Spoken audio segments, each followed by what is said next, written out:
Good evening, dandies. Welcome to Undetermined, the podcast.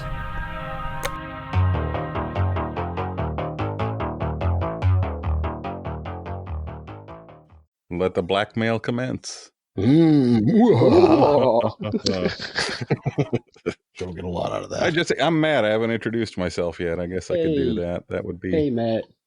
Nice to meet you. Nice to meet you. John, of course, we only talked for a few minutes earlier, but we have met briefly, so we can check that one off. But who are we talking to tonight? You want to introduce yourself, ma'am? Oh, well, my name is Jesse Hunt. Jesse, percussionist, fair to say? You got it.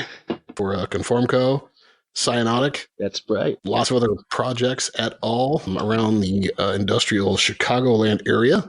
Mm-hmm. Oh, sure. Yeah. Near and far, too, actually. But a lot of those things are coming into the works. And, of course, I'll be letting everybody know when they're out and ready. Yeah. We love Right. history. Cool. So, are you in Chicago or are you in Rockford? Where are you? I'm living in Rockford. Okay. But more or less like 3-4 days out of the week, I'm here in Chicago at Glitch Mode Studios. Right on. Right on. Did you grow up in Rockford then? No, actually, I grew up about 40 minutes away from Rockford in a little place called Freeport, Illinois. No shit. Yeah. Yeah. Pure cornfield central. Oh, yeah. No, I know Freeport. I'm from, do you know where Morrison, Illinois is by any chance? Yeah. Yep. Yep. That's my hometown. That's where I grew up, man. Okay, right on. Yep. Right Grew up on. there. Yeah, not too far from Freeport. My best friend lived in Freeport when I was a kid growing up. Oh, that's cool. Yep. Chris Hurlis was his name. Hmm. Probably older. Probably a lot older than you. Well, you're a young cat. I mean, for a lot of cats we talk to anyway. Sure. Yeah. How, We'll take it. I mean, like, I'm a 32, and Mhm.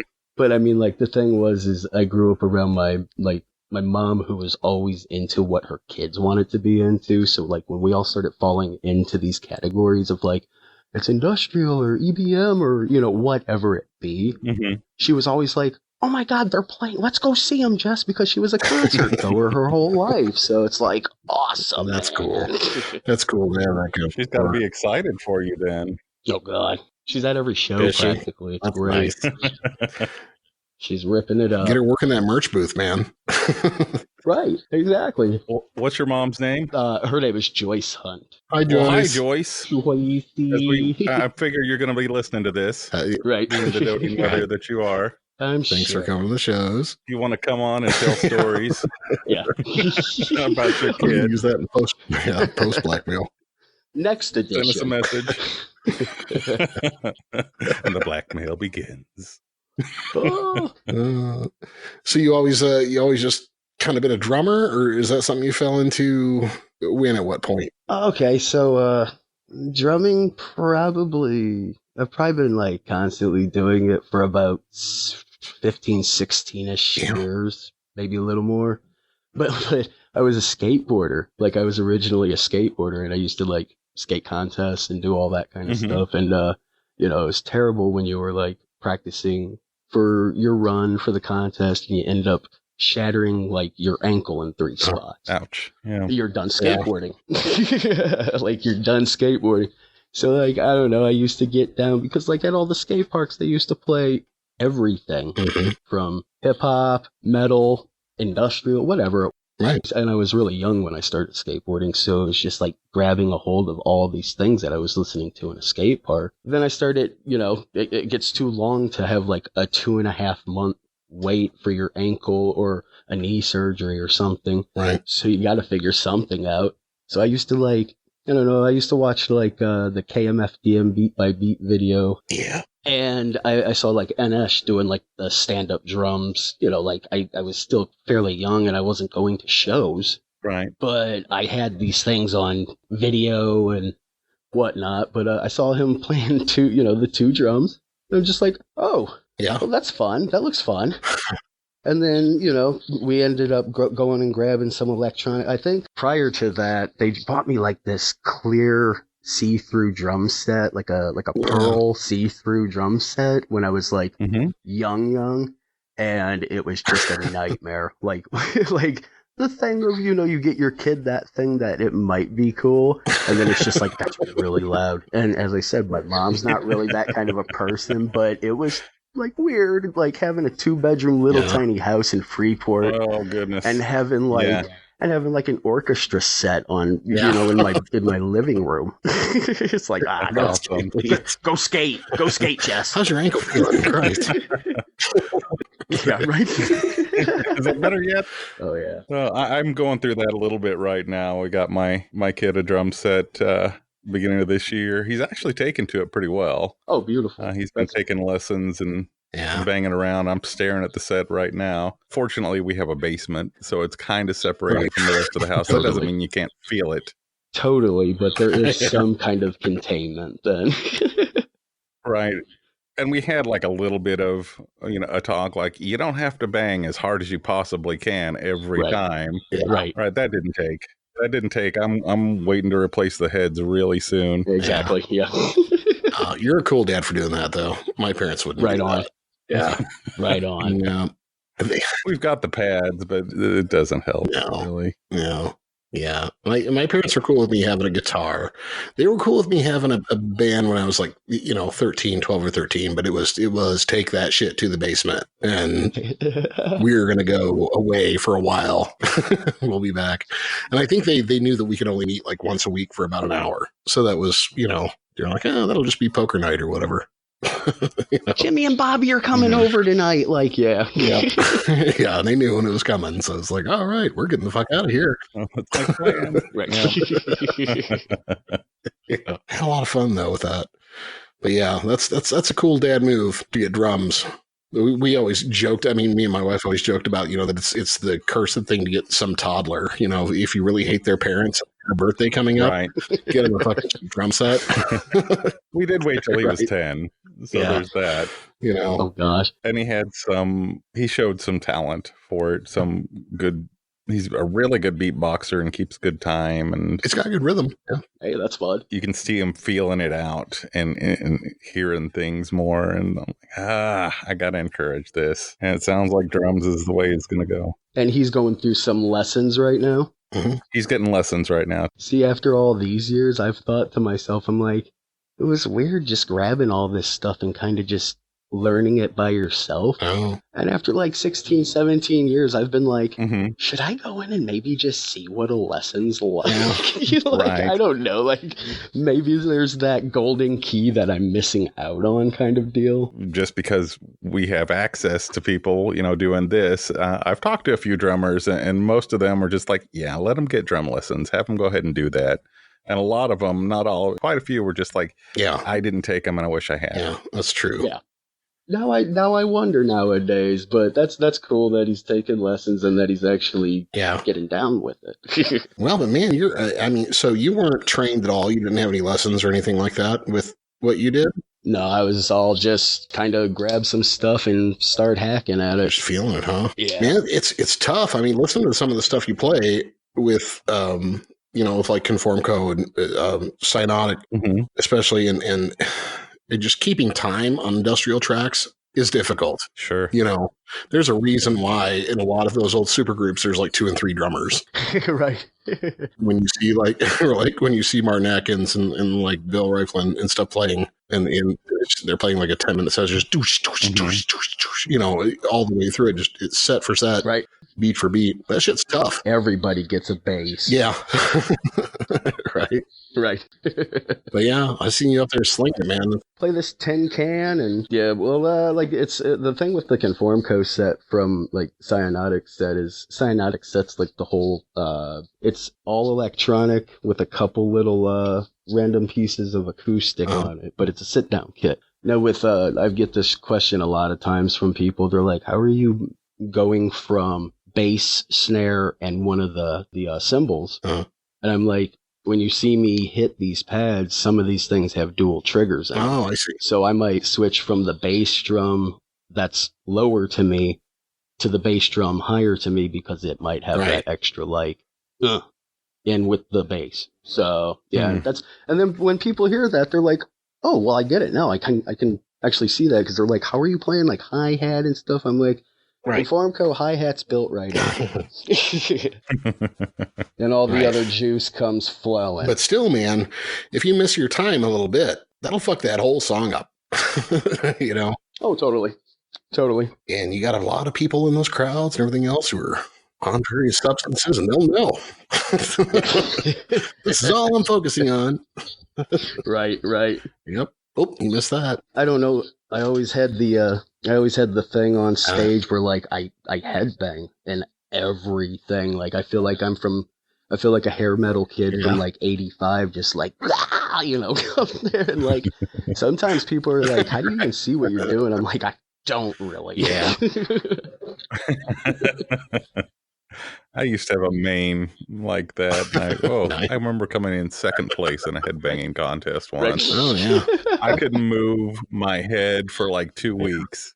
Oh, wow. I so regretted that decision. Yeah. Especially for second place. Hey, that's not bad though. That's what I say about like people who ask, you know, I've heard people ask about Dave Grohl and they see him, they're like, Jesus Christ, his neck is so thick. I'm like, yeah, have you ever seen him play live? The guy just fucking thrashes his head for like 3.5 hours straight. I think he'd crack a walnut. Exactly. Sure. Probably does a little bit, I'd imagine. Right, you'd think you'd have brain damage at this point. But I was like, man, that guy's bringing it back. I mean, I've never seen anybody headbang like that, you know? Maybe concussion. Go easy on that neck. You got to sing with that fucker. Yeah. You gotta write more songs. True, though. Yeah. Yeah. You'll know when his songs start sounding like Muhammad Ali. Right. A little bit off. It happened. That's why I thought like Martin Atkins always had it down, because he'd shake his head side to side. It's like, don't give yourself that trauma. Yeah. You know. Yeah, very smart. In the back of the neck, just twist it. Right. Except for like the times that I was playing with him, like when he's doing that side to side, I think I'd rather be doing my head banging, because I've seen him crack his head into that mirror disco ball to the right of him. So He's got a thing with it. He's caused some damage. I was just like, holy shit, man. I had an idea the other day, and I haven't mentioned it because I don't know how to pull it off, but I thought it would be funny or cool, actually maybe beneficial, to somehow devise a Nerf mirror ball for Martin. Just cut out like little foam pads and glue them to a basketball. Right. Just get like a Nerf basketball, and just get a bunch of little mirrors and put it in there. I don't know. That's hilarious. Tinfoil, put it safe. Yeah, he fucked up his hand really bad with that mirror ball. Just like, yeah. Well, you think you learned by now to hang that thing up a little higher, you know, right before we saw him in Kansas City. I think he likes to punch it, though. I don't know. Yeah. I think I'm starting to think it's just like he enjoys that. It's just another thing for us to hit with our, our sticks. So anything that makes it look fun, sound fun. Right. I think he actually posted a picture of a mirror ball today. Yeah, that really pissed him off. Well, all of our buddy JP put that together, and man, I was like, wait, you put all of that together? He made the whole thing. Oh, really? We were just like, wow. And a couple shows in, it's starting to get demolished. That's fun. I've never played. I'm going to be honest with you too. I've never played in any kind of band that has had that much blood on stage. That wasn't like fun blood, right? Right, not like guar blood. Right. Real blood. This is a guarish-esque show. But no, I mean, like, I had like the oil cans, and every time I'd like play a show or whatnot, the next day I'd look at my hands and it just looked like raw hamburger meat, because like you slip or you jump into the crowd doing it, and you're just like, oh my god, hitting things and not knowing exactly if I'm hitting those things or somebody or what. Yeah. It's funny things like guys at the merch booth at the Pigface show are like, and if you're lucky, we'll sell one of these after the show, and it probably is going to have some blood on it.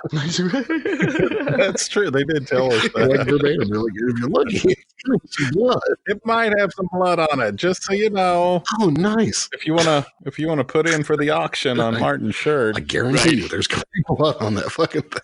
It's like, oh, that's cool. A handshake is nice too, but whatever. But Pigface is a good show. We enjoyed that thoroughly. The good old piggy face. We're slowly working through the itinerary. Yeah, of gets and guests that I've had on and things like that. And a lot of that's my fanboying. But yeah, I really dig that band. I always have.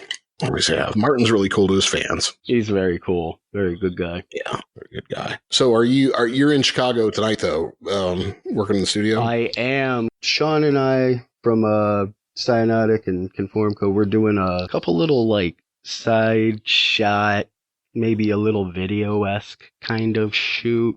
Because we have a bunch of big rooms at this studio, and it's just like the one that we have, it's very nice size. So we were like, maybe we can get some drones or some kind of shots of some sort. So I don't know, while we're quarantining, we are kind of just keeping at it with stuff. Yeah. Utilize the drones, man. Mm-hmm. That'll be part of it. Hey, it's we got the size here, so it's fun. Yeah, that's cool. Seen a couple shots from it so far, and I'm pretty like, oh my god, this is great. Yeah. I saw somebody posting on social media earlier that they had these, the thing I thought was cool and kind of cybernetic is they had these drones that were on wheels. They look like little tanks, but they were Instapots of food. Really? So what they're doing now in like bigger metro areas is like they're filling them up with your food order, and they don't even have delivery drivers anymore. They're like controlling by camera. Really? Yeah.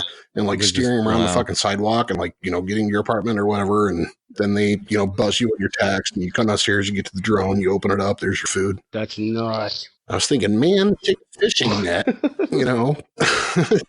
We're all wearing masks anyway. And it's like, man. Free Red Lobster. Right. You just throw the fucking net Free Red Lobster. Not only you get free Red Lobster, you get a free fucking drone. Right. Just to make sure you don't take it to your house. I'm sure they have like a way of tracking where that thing's at. Yeah, might have GPS in there. Yeah. But shit, part it out, before you get there. But at least get those cheese biscuits, you know what I'm saying? Get some of that fucking free Red Lobster going. You got a mask. You look at the camera, sees you, they're not going to recognize you. It's like, it's hunting, sort of, but for stuff that's already killed. And it's more like fishing because it's not violent. It's not with a gun, right? It's just a net. Just cast it out. If you miss, you miss. It's not. Baby, I'm going turkey hunting for Thanksgiving this year. Well, shit. Let me know if you see a drone. Yeah, we had people talking about that with aerial drones here in Missouri. A lot of rednecks around here were like, man, I'm going to get my shotgun. And I tell you what, that's just skeet shooting for prizes right there. Here comes an Amazon drone, Kaplow, what'd I get? An iPhone. Woo! Yeah, once we go the Mad Max route. But I thought that was wild, just seeing those little things. It had like a little, like an orange flag on it, like you put in the back of your bike when it's too low to the ground, and just zzz, on the sidewalk. That's going to be the new conspiracy now that I think about it. Oh, Amazon created COVID. Yeah. So we could deliver everything. No more jobs. We knew that the robots were going to take our jobs. Yeah. Mm-hmm. Well, that's something too. I've been falling down a rabbit hole with listening to music and stuff, and it is probably a mistake to look at the Wikipedia page anyway, but I did because I always do.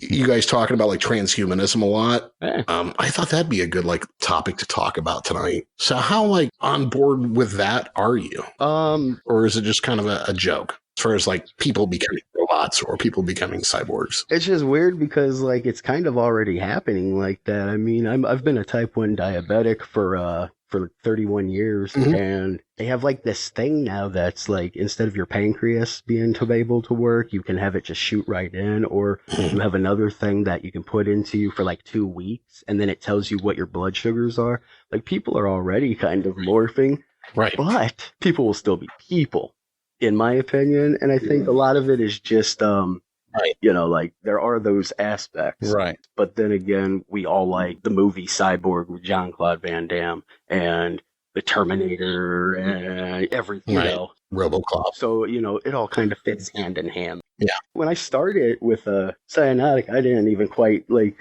I knew like what the ESC was because I was living in Philadelphia when I first did anything with them. Right. I think we all went on a couple shows with Kim Lab. So, but yeah, at that point I was just like, I like the logo. It's going to be catchy. And, almost 15-ish odd years later, still rocking in Chicago. So I was just thinking about a few years ago, them talking about Dick Cheney, Well, had an artificial heart. Just He didn't have a heartbeat. It was just like something that just perpetually kept the blood moving. So he literally had no heart. like you put that to him and be like, we don't hear anything. Like a Walking Dead. Oh my God, it's the undead. Yeah. He's dead. Marry him. Dick Cheney Valentine's Day cards. I give you my heart. Cut off his head. God. Creepy. But yeah, I'm kind of in the same boat with you, man. It's just like I've had enough health problems and stuff in my life that it's like, fuck. All right. I'm done. If somebody could answer this, and I guess I don't want to be the first trial run, but I'd be a cyborg in a fucking minute. I really would. Me too. Shit. Sounds great. I mean, it's like I kind of want to like keep my dick. Everybody has those things. Leave my It's face. like a line I don't want to cross. Right, leave my face And my penis. Well, but then you got to look at like the RoboCop scenario, right? Where it's like that's not even enough. You're like, because then that was like it. Peter Well with a bad haircut. Yeah, Right. That's all he got. It's okay. Right? He had a big gun. It don't matter. Right. Still, yeah, I don't know. I'd roll the dice on that. Still be a good idea. Yeah, I don't know. The ethics, though, are crazy. Yeah. I was just reading into some of it, Right. and it just like, and some people that I had no idea of who have like already done all these hacks and stuff. I read a little bit about biohacking and shit, because like I said, I kind of fell into a rabbit hole of this. But like, who was it? Neil Harbison, I think was his name. Guy like installed an antenna into his head.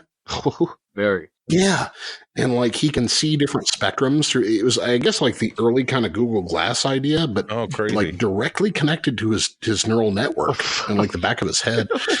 And he still has this fucking thing. And it's crazy. It looks like a I don't know, if you Google like Neil Harbison, you'll see this guy with a really bad like post-punk German haircut. I'm gonna definitely look at that. And he's got this antenna or like a tube that comes on the back of his head with like this little camera in front of his eye. What? And he can see like in the infrared with it and shit. It's like, God. it's bizarre, It's a man. hardware video. I don't know if I do that to my brain.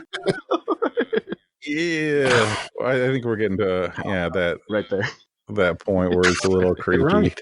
Or just like being able to keep tabs on everyone. That's a little creepy. Yeah. I don't like that. I like that we're kind of at this place where we're just before that happens. Yeah. But we've really evolved a lot in terms of technology. So it's kind of a really interesting time to be alive. Right. Yeah. And the next generation is just fucked. Right. We're going to know where they are and what they're doing all the time. Yeah, right. Yeah. Where are you? How lame would that be? Right. At least I got through my teens. Well, I was thinking about that, like with crime too. Like, what people used to be able to get away with when there weren't cameras everywhere, when there wasn't DNA evidence. Yeah. Jesus, how many crimes would have been solved in the modern era? Yeah. Just with that alone, Mhm. like what we have now. Exactly. So it's a catch-22, right? It's like in some ways it makes us safer, in some ways it makes us more vulnerable. Right. It's strange. Yeah. But I'd sure be all about the enhancement. I really would. Sure. Definitely. I think about it a lot. I can't remember, but I saw something of a guy who had artificial arm, like up to about his elbow, and he played drums. And like he played drums, so like he programmed his like hand to do the beats. Right. Kind of all right. So it's almost like the Def Leppard thing with like one arm, but he's hitting those randos. Mm-hmm. But I saw that, and like modern technology, like now that dude's like doing like triplets. Yeah. Just with his one hand, like nonstop. I'm just like, oh my god, this is crazy. Like Right. I'm so happy for this. I'm so happy for this guy for such a tragic thing that had to happen. Now he can shred even faster. Like that's cool. Right. Well, it's like going the other way. Who was it? Like Phil Keggy, the guitarist who like is missing like half a finger, and he's a better guitar player for it Because of the placement. Yeah. Uh-huh. That's crazy. Yeah. It makes you wonder. Yeah. But it's a good thing like music is a competitive sport. They'd be giving him shit and saying, well, it's not fair. Right. It's not. So that's good. That's one takeaway I have from it. Another thing is just like, though, you talk about the internal versus the external. How much different is that from programming a drum machine? I actually never really got into the drum machines aspects until maybe about 5 or 6 years ago. I started actually playing around with some drum machines. Mhm. And everything's like a real cool aspect, especially when you're working with partners on this stuff. Yeah. You know, like you can just start banging things out. But even with that, when I program in like a module, Mhm. and I have a good few different kinds of modules, and they're all a little bit different-esque. So usually with that, I mean, like a lot of people are like, how do you, hit so many things? And it's like, I just program it. This, and it's like they think when they're looking at like these machines and stuff, it's like Chinese or like trying to figure out like a whole entire different thing. And I'm like, no, like once you start because somebody told me the same way with like modules. They're like, once you start messing around with it, you're gonna figure it out and you're gonna know how to do it for all the modules. Yeah. And ask. And I was like, oh, that's cool. Like it's just those words sometimes that people say to somebody, and it's like I get so much confidence now because I don't feel like I'm working double my time and not getting anywhere. It's like, oh no, I'm getting somewhere because I remember snare is S little N and R, and now I know how to get back there. Well, it's like they almost make some of that programming cumbersome on purpose, or at least it made sense to the programmer at the time when he developed it. Yeah. And he's like, no, it's easy. It's like, it's just like talking to Orville Klein and him trying to explain to me Ableton. Yeah. It's like, yeah, no, that's not. I'm sure it makes sense to you. Right. I have no doubt. I have no fucking idea what you're talking about. And that's like the fine tuning with what I do. They any like project that I've been in, plus anybody's projects that I've helped out with, they're like, come in, we're gonna click you a beat, but we're gonna get rid of the beat. And we're just going to have what you have. So I already kind of get where I'm going with it. Yeah. But then we take out any of those parts and then everything else just happens to be what I hid in there. And I was like, these are such easy ways of figuring this shit out. Like, thank God I'm working with people who like care about what you're making and what you're doing. I mean, like all these guys here are great. Well, it's become, I think, and we talk a lot to a lot of different musicians, but I think it's become less competitive in that regard. And there's more of a community in music these days. I think that back when, Ministry had a Fairlight system and they didn't know how to use it, I think they kind of wanted to keep that a secret. Yeah. We don't know what the fuck we're doing with this thing, but we don't want anybody to know that we don't know what we're doing. Right. So it's just the sound. Right. Which made it 10 times cooler to figure out what the story was than because of it. And then you're listening to tracks like Deity and you're like, oh, why is it so, repetitive? Oh, because they didn't know how to put in extra loops, or anything else. Right. Still, that made it cool. It is like it created a sound. Sure. But I think we're seeing a lot of that with music today. A lot of people are much more patient with like trying to help each other and even in scenes, Totally. But coming back to that, like, so you say you're 32, right? Yeah. Do you think a lot of the sound, I mean, because I hear a lot of like old Skinny Puppy sound. I hear a lot of old Thrill Kill Cult. I hear a lot of that in a lot of your music.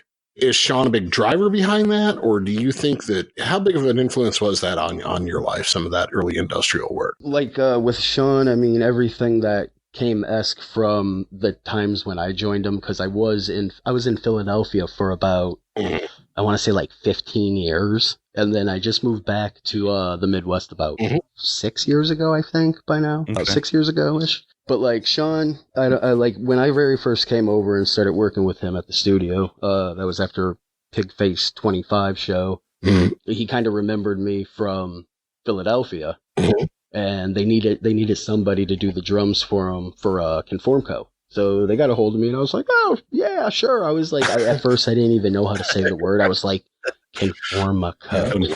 Conformico. It's a mouthful. But I mean, like everything with Sean, he's the mastermind behind a lot of all these projects that are coming out through Glitch Mode. And usually when I'm in the studio with him, we're just tossing back like so many different ideas about things like our old bands that we used to like when, we were starting out and getting younger. And then we start figuring out like, Godflesh and, we can mix that up with a little bit of Big Black. And, then like I was introducing stuff he's never heard of and he was doing the same thing to me. So once we started doing all that, like it seemed like he really got focused in on at least the last album with the Trigger Effect.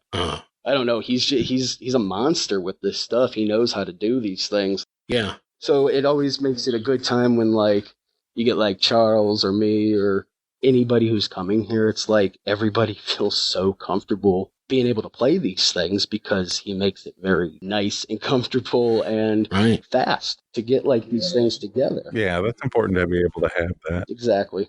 So is Charles still around? Yeah, Charles is actually down at the other. He's in the big room right now. They're still shooting some of the parts right now. Oh, okay. So they're working on recording. All right. I don't want to fuck with him then.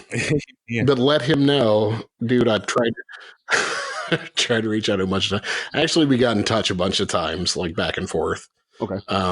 But it was just, it always kind of just something else came up and he couldn't do it and then I couldn't do it or whatever. But Yeah, he's kind of become our Lindsey Buckingham. You ever watch that SNL skit? yeah.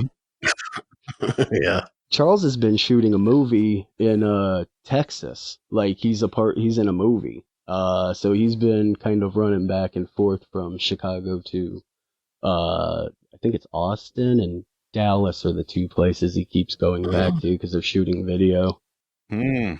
And I think this is actually for like a movie. But yeah, with Charles, I'll just I'll just have him come over and I'll be like, Charles, you need to do this. He'll be like, okay. And I'll just give him the phone. You just call my phone, we'll get this set up and that'll be gravy. Yeah. It's probably the best way. I see that. Yeah, I saw he was down. I saw he was. I'm friends with, and we've had him on the show, Phildo Owen, Okay, yeah. from Skating Eggs and stuff. And I saw that he was down there in Austin. I wonder if that was related to that and them doing the movie. Probably. It was right before the outbreak. I think that Charles is actually in a movie. Like it's not a music video. It's like an actual movie. Yeah. Okay. Yeah. He would be. I could see. Me too. He's got that kind of look that would be kind of. He's got that very slyness to him, which is always cool for like his stature. Man, he's a cool dude. Scat man, little like Yeah. that. An intense guy. I can. The best memory I have of Charles Levi is like I went up and talked to him like a Pigface show after, God, it was like probably 19. Oh God, I don't even want to guess what year it was. It was the Easy Listening for Difficult Fuckheads record came out. Yeah, I saw him on that tour. And I just stopped and talked to him and said, like, hey, man, I saw you with, like, Thrill Kill Cult and Ethel Meatball here, like, years ago in Springfield. Dude talked to me for easily, like, 40 minutes. That was a show. Totally. That was a show. Yeah. He's like, oh, that fucking show. He's like, oh, that fucking tour. Man, let me tell you something about that. And, like, he just, I mean, You it's should the ask longest him about it. conversation I've ever had with, like, anybody I was a big fan of. It was just like, after a while, I was like, And then what happened? Yeah. It was like 40 minutes later. And he's like, man, I got to go suit up to play. But he talked to me easily for close to an hour about that tour. John and I were both at that show. And you should ask him about it. Springfield, Missouri. With Ethel Meatplow. Or at least that tour. Right on. Yeah. With Ethel Meatplow. Yeah. It was right on. Very much. The Midwest was not ready for the Southern Midwest. I don't know if a lot of places still aren't ready for that show. Yeah. In fact, maybe that show is probably less appropriate now than it would have been then. Oh, absolutely.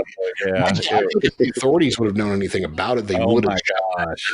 Yeah. But they didn't know, The PC police would have. Would have been on if they had a clue, Facebook, and people would have been. Oh my God! Yeah, I know the cops back then were just like, my life with the whatever. I don't know what it is. They didn't show up.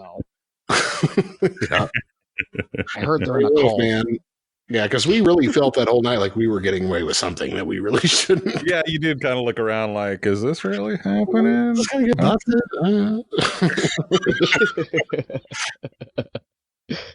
Yeah, good time, man. Be ready to make a quick escape too. Right. Yep. Where's the back door? Where's the back door? Yep, that was a good time. Yay. Yeah, if anything, I want to talk to him about that. Just see how much he remembers of that time. That's a lot of fun. Surprisingly, being on the road with Charles once or twice in my time, He always has very, very cool stories, so you never know. He probably does remember the night. Probably. Right. Yeah. I mean, there's long road trips we've all been on before, and I think I always sit close to him because it's just like you get to actually hear stories instead of like put on a racer head or I don't know something. Yeah, Right. Surprising how memory works for some of us and not for others. right. Dude, Good God, I know. it's like we were talking to, I remember one show we had with Gary Lee Conner, Screaming Trees, and talking to him. Yeah. And that dude's got a mind like a steel trap. Nice. It was like, and then July 3rd, I believe it was, 1992, I was talking to Kurt Cobain about this, and it's like, it was a kind of a foggy day. He was like, Jesus Christ, how do you, But I guess he didn't do a lot of drugs or anything, so. That might be part of it. Yeah. It might be part of it. Certainly a part of it for, probably for me, I don't know. I can't remember a lot of shit from back then. I think we're all like, yeah. Mm-hmm. My laugh gets a little like down pitched, like, oh God. Yeah, we're not going to go there. Guys, my mom's going to listen to this. Right. It was only insulin, Mom. Right. So any of those stories you want to share, or any of those stories you can share? Let's put it that way. Oh. Not just Charles. I mean, stuff you've done. You played Get Jesus. If you played with Jared from Chem Lab, there's got to be some stories there. Oh, man, those were long times. That was a while back, and I think that's even when he was still kind of just in that area of, like, the New York-esque area. Yeah. And, like, I think DJ Acucrack or Acumination, I think, played a couple of those at one point, too, that I was on back in the day. Stories, like, every day is just a new crazy story. I mean, like, we just got the guy from Pigface coming in right now with all these drones and everything, as I'm saying, like, there's going to always be crazy stories of weird shit. Right. Yeah, I don't know. Like, the last thing we were on, we were doing a couple shows, and I think we were in Minneapolis. We got into a hotel late, and this guy just lost it on us. We were like, we had a reservation? And we had Chris Harris from Project 44 and Conform Co. and Sean and myself, and we're just like, what the hell's going on? And this guy with like a funny, like, the older, I used to smoke pot, but I don't now, Right, kind of like yeah. hippie hair. And he's got like this salmon dress shirt on. Oh, and he's just losing his mind because we all look like we're, I'm sweating my brains out from playing the show. They're both kind of like, well, what the hell, man? Come on. But dude, like, followed us out and was like yelling at us and everything. I'm just like, come on, man. I was like, I'm gonna go get the van, and I'm getting ready to pull around, and I just see like everybody just being so pissed at each other. I'm like, oh my God, get in the car, let's go. Yeah. Screw that guy. Like those are like the tame stories. Right. I mean, I've had people that have got left before. We've had people who have like had to do like crazy shit to like get to the next day kind of stuff. Like those stories are always really fun, but for some reason they always kind of just mesh into one. Yeah. Right. It's like, how many times has that happened? Yeah. Yeah. I don't know. The last couple of shows that we did too, the drum set kept falling. Oh no! Like off of the 5 pads, kept disconnecting off the stand. So like there was like nothing going on for like a few minutes, and nobody had like nobody wears contacts or glasses for this show or whatnot. So we're all looking and trying to put the damn thing back on as the music's just like going crazy. Like, oh my God, this is fucking nuts. Yeah. One time it fell down and it cracked me in my shin, and I had to do that thing where you don't breathe for a minute because you don't want to like cry or yell at the same time. Right. Right after that, I went hobbling off stage, and I pull my like pant leg up, and it's just like split because the side of one of these new rolling mesh pad, they're a little bit like with the rim around it. It totally came down and cracked me in my shin. I was bleeding everywhere. I was like, damn it. Yeah. And it sucks when it's like the second song and Oh yeah. instead of it being like later down the line, it's like, this is just great. Yeah. But the show goes on. Yeah, you worked through it. Yep. The closest I've got, I told John about it. He didn't even know that this happened, but I think it was when we were doing the Gary Lee Conner one, actually. I took a swig of water, and it went down the wrong pipe, and I managed to hit mute just in time. And, like, I coughed to the point where I, like, lost my breath. And if you would have heard me, it would have been like... You could have died right then. Yeah. I could have. Matt, hey, what's up, where'd you go, man? And I just hit the mute button until it passed. But oh my god, I kind of wish it had recorded. That would have been funny in retrospect. Well, I've seen that before though, because like people will bring their vapes, and I've seen shows where people at the end of it are coming up coughing their brains out because they're like, I tried to do a vape hit. And it was like, like whatever kind of vape or whatever. Mm-hmm. They're like, I tried to do this hit and I just started to cough. And, like at the end of the song, you didn't hear like a good like minute of him singing the lyrics. It's just like, okay. He was hitting a puff or whatever. He coughed his breath. Yeah, he kept saying, I'm coughing my brains out. Right. Everybody's like, oh no, it was cool. Hack it up, big face, hack it up. Yeah.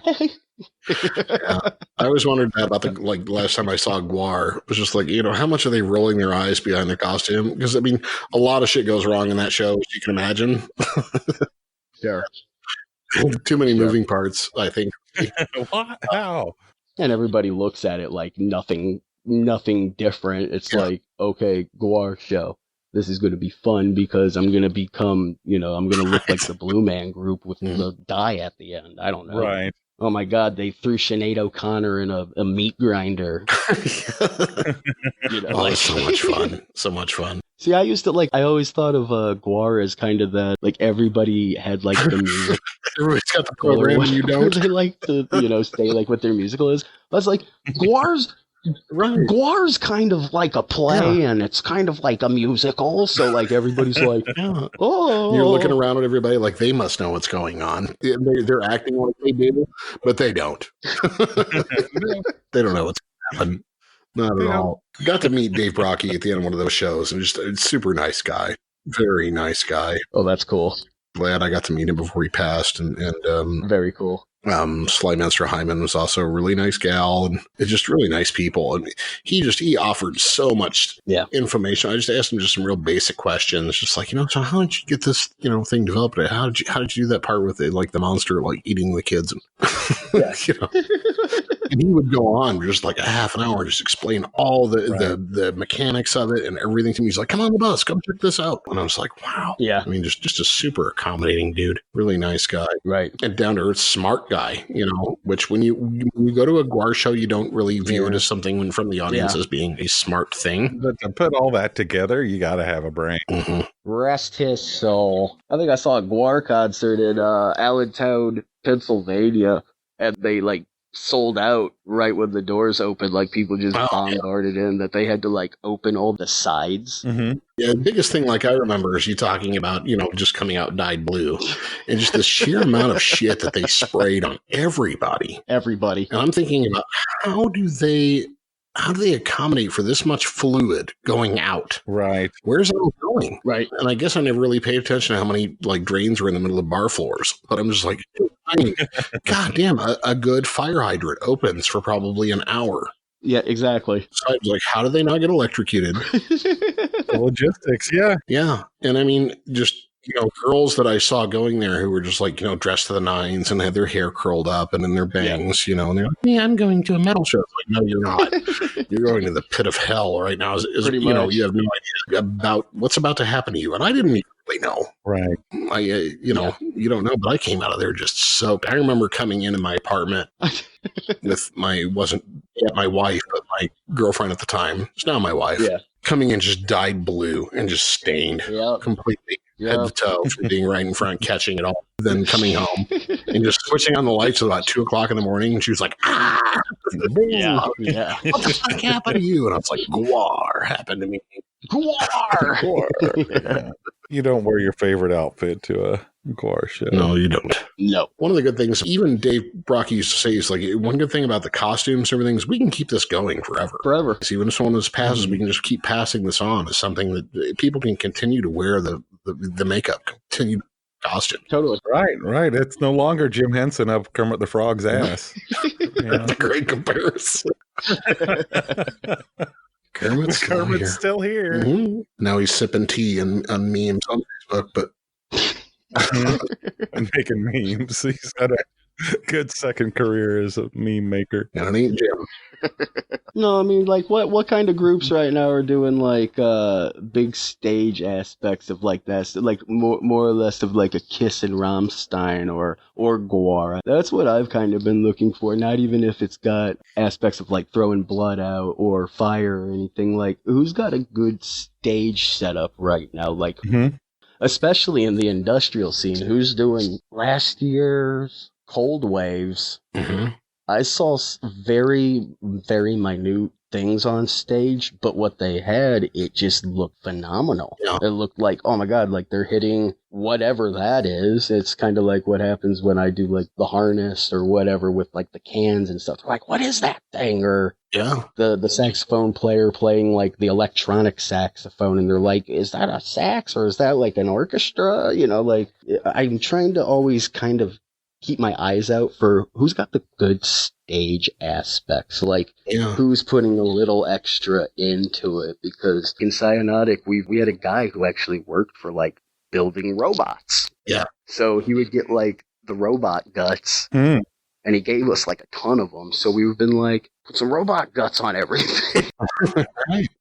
You know, it's a very small deal, but it does actually show in the end. But like, I'm always interested in that. I see like Ayatoya here from Chicago. I mean, I think she makes all of her stuff, and I was like, wow, because I like got to go up and actually look at it a couple times. Yeah, and I was like, man, this stuff is phenomenal. But it's just like, it's only your mic stand and it's only like your little keyboard stand area. But it makes so much sense. It's so vibrant and bright up there, and it like shows. She's got kind of like that tank girl kind of thing. So like all of her props and everything have like very metal stuff and gears and knobs and weird things, but it's not like the machine that she's playing. It's just the stand. Right. Well, it's all art. It's all part of it. It's an interesting question, just because we don't see a lot of that in performance anymore. A lot of bands and everybody now wants to say that, you know, it's the music that's what's important, and they just throw it down an Oreo rug and make a red light. Right. And, you know, that's good enough. You got it. It does work sometimes if the music is good, but still, I like a good performance, man. I like a good theatrical element to what I'm seeing in a show. Right. I see that. Like I was really impressed with like one of the first couple like AWOL Nation albums, you know, and those first shows that they did were really good. They had like the flags unfurling and stuff like that, and then it just kind of dropped off, and it became your average lighted stage show. Right. You know, I don't know. Well, I think there's going to be a place for some of that stuff here really soon. Like when some of this shit ends and people get out and get to go to shows again, they're going to want those interactive shows. Those are going to be draws. Yeah. Because people are going to want to go nuts right now and feel something. I agree with all this. That's an opportunity. I agree with all this. It's I mean, I'm trying to think of how I can throw back into a couple more of the sets that I do, like the little the drum harness and stuff. So, you know, it's a little more active when somebody can jump into the audience. Right. It's like, oh my God, the drummer's gone. Your ball. Punch it. Everybody. What could go wrong? Right. I thought it wouldn't hurt that bad. Don't be afraid of dangerous ideas. Like I say, we've talked to Phil Dillon before from Skating Eggs. I ordered a switchblade from his website, and I mainly got it just because I belly laugh at it every time I see it. That it's like, who thinks of for their band? I know, I'll sell people weapons. Yeah. I guess Phil does. Yep, he's the guy who does that. So I had to buy it just so I had this like skating switchblade. Play with it all day.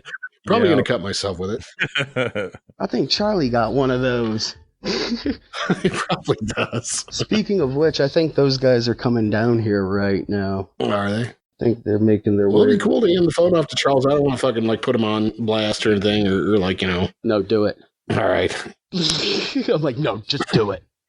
Put them on blast. All right. I didn't hesitate. You know, so I'm tired of talking to you guys anyway. pick up this phone call. I got to take a piss. My cat needs me. Tell him it's his girl. It one of your girls. She sounds pissed. It's one of your chickies. From the Lou. From St. Louis. From St. Louis. We're close enough. It's almost kind of like what you were saying earlier with him, like telling the stories and stuff. Like Charles literally will get in on something and be like, "Oh, this is cool. What's up, Sean? You want to come in? You want to go in? Yeah. We're gonna switch a room real quick. All right. Okay.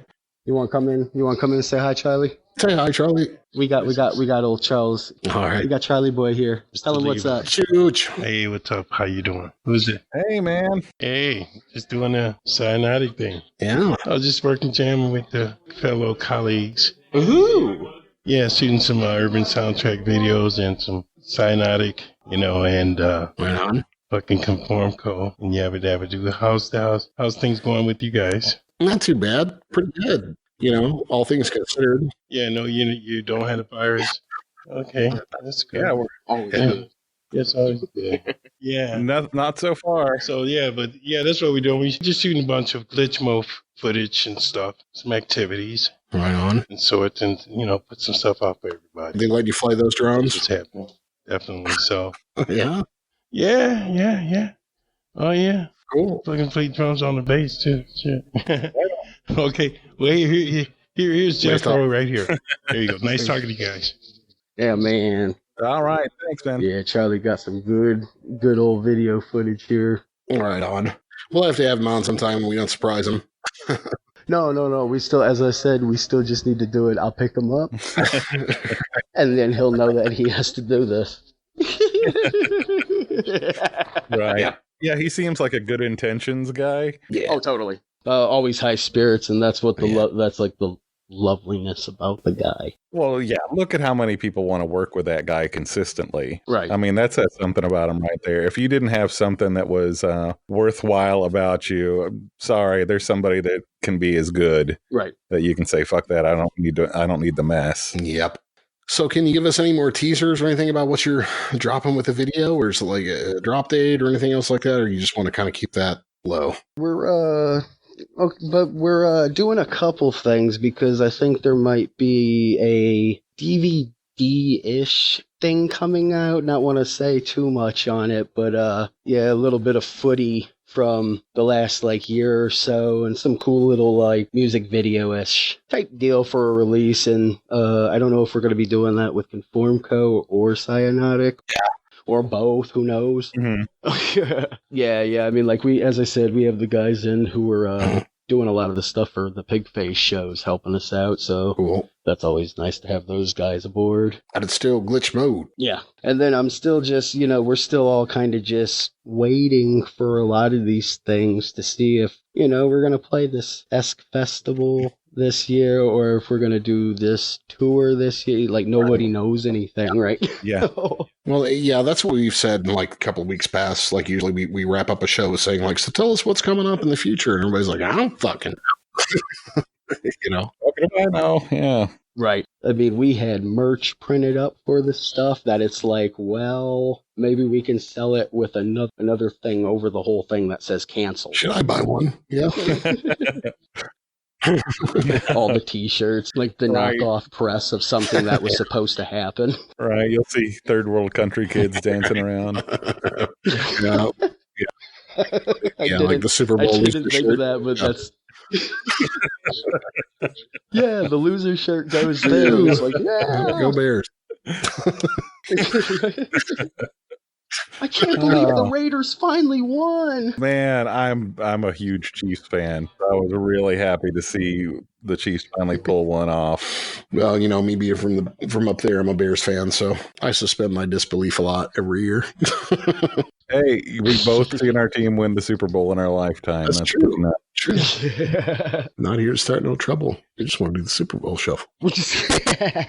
I waited nearly 5 decades. Yeah, it's true. My buddy rigs all of those Super Bowls. Nice. Yeah, he does every single. He's a musician, and he always wanted to get into like going real high up in the air and doing all that stuff. But he rigs for all that stuff, so he's at like every Super Bowl. Wow. Mm-hmm. Amongst every other crazy thing, like Rob Halford or a random show like that, like he just gets them thrown to him. I always think it's really cool to have got that esque job because it's really neat to see how many things he builds all these stages and. Oh yeah, I'm just like, God damn, dude. Yeah, that would be fascinating. I'll tell a little side story. Yeah. When I was in college, I took a job doing like local crew for shows, and I got assigned, and I had no fucking clue what I was doing. I was given like a huge wrench and told to put like a lighting rig together, like a truss together. And this was like a Randy Travis show. Oh shit. So I'm like, okay, nobody told me what to do. And I was like, I think this is how it goes together. Yeah, I just it. do my best to put it together. And then I'm watching the entire show, like just with bated breath, like, oh shit. I'm going to kill Randy Travis. I'm going to kill Randy Travis. God damn it. Could have been a hero. Oh. He lived. He may have wished I'd killed him now. What his life has become since then. It all started downhill with you. Yeah. On that note, we don't want to keep you too late, man. It's been a great time. Had a real good time, Jesse. Yeah. Oh, perfect. If you want to send us one of your canceled shirts. Yeah. Yeah, I'll see if I can get a couple cancellation shirts. That'd be nice. I'd love it. Yeah, I'd wear one. I'd frame that, sign that, and say, yeah, I have the band sign those. That'd be funny, actually. Now that I think of that, I mean, if everything is getting canceled, I might just have to go and take them back to the printers and just get the red sideways cancellation over the whole thing and be like, hey, they're not wasted. Right. Do that and then have everybody sign it. You could like give them away. Or just like screen print a medical mask on the back of them, Exactly. Do that. Well, the confirm co-way. Mm-hmm. I mean, considering we were doing this COVID thing like 2 years ago with the hazmat suits and the dumb painters masks on. So like we were already ready. I shared that meme of like the the cyberpunk kids with the masks on. It's like, who looks stupid now? Yeah. Right. All right. Well, Jesse Hunt. Okay, gentlemen. Thanks for joining us tonight, man. I had a really good time. Yeah. Yay. Thank you.